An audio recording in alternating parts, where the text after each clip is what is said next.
नमस्कार दोस्तों, GST portal पे एक बेहद इंपॉर्टेंट बदलाव आ रहा है जो आपके काफ़ी काम आने वाला है। अभी तक जो काम हो सकता है आप मैन्युअली कर रहे होंगे, आपके एक्सेल में कहीं मेंटेन कर रहे होंगे, वो अब जीएसटी पोर्टल पे काम आराम से हो सकेगा। वो काम है दोस्तों इनवॉइस मैनेजमेंट सिस्टम। बहुत बार आपने देखा होगा टूबी में कुछ ऐसे बिल आते होंगे जो शायद आपसे रिलेटेड नहीं होते होंगे, या फिर आपसे रिलेटेड तो होते होंगे लेकिन उस महीने में आपको इनपुट नहीं लेना होता होगा।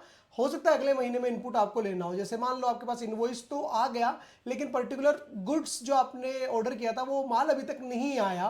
तो जब तक, हम सबको पता है सेक्शन 16 की लिमिट है कि जब तक गुड्स रिसीव नहीं हो जाते हैं हम इनपुट नहीं ले सकते हैं। तो उस केस में 2B में तो आ गया वो, लेकिन इनपुट हमें लेना नहीं है। अब 2B में आ गया तो वो 3B में भी आता है। तो उन सब का मैनेजमेंट कैसा कैसे हो, ऐसे काफ़ी सारे अलग अलग सिनेरियो हो सकते हैं। असीसी टू असीसी wise, business to business wise, उन सबको ध्यान में रखते हुए ये एक नया टूल जीएसटी पोर्टल पे आपको 1 अक्टूबर से दिखने वाला है। क्या है ये टूल दोस्तों? इसके लिए हम चलते हैं पोर्टल पे, जो इन्होंने पीडीएफ फाइल दी है जिसका नाम दिया है इन्होंने इनवॉइस मैनेजमेंट सिस्टम दोस्तों। तो अब 1 अक्टूबर से आपको कुछ ऐसा दिखने वाला है invoice management system. IMS dashboard इसका नाम इन्होंने दिया है। इस आईएमएस डैशबोर्ड में आपने जिससे भी माल या सर्विस ली है, आपके जो भी सप्लायर हैं, उनके सारे बिल आपको यहां पे दिखेंगे जो उन्होंने अपने जीएसटीआर 1 में सेव करा दिए हैं। इवन जीएसटीआर 1 फाइल नहीं करी और सेव भी करा दिए, वो भी आपको यहां पे दिखेंगे। हाँ, फाइल करने के बाद ही वो फाइनल माने जाएंगे वो इनवॉइस। तो यहां पे वो आपको जो इनवॉइस दिखेंगे, आपके सामने ऑप्शन आएगा उसको एक्सेप्ट करने का, रिजेक्ट करने का और पेंडिंग करने का।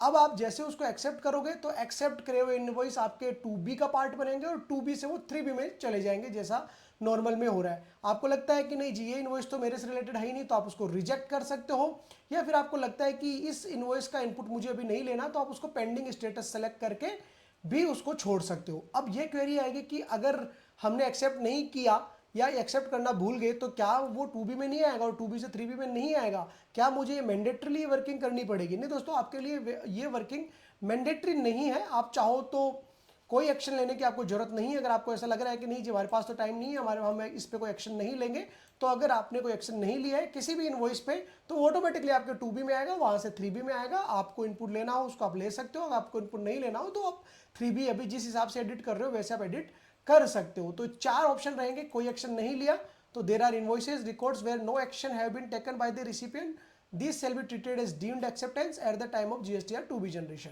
तो जीएसटीआर 2B जनरेशन से पहले आपको एक्शन लेना होता है। अगर आपने एक्शन नहीं लिया है तो ये माना जाएगा कि आपने डीम्ड इनवॉइस एक्सेप्ट कर लिया है, और अभी तक जैसे नॉर्मल प्रोसीजर चलती हुई आ रही थी 2B की और 3B की, वही एप्लीकेबल होगी। Accepted, there are accepted records and will part of GSTR 2B generation. Rejected, these will not be considered for 2B generation. Pending, these records will not be considered for GSTR 2B generation for the month. Same will be carried forward in the IMS itself for the further action in the subsequent month. अब ये अच्छी बात है।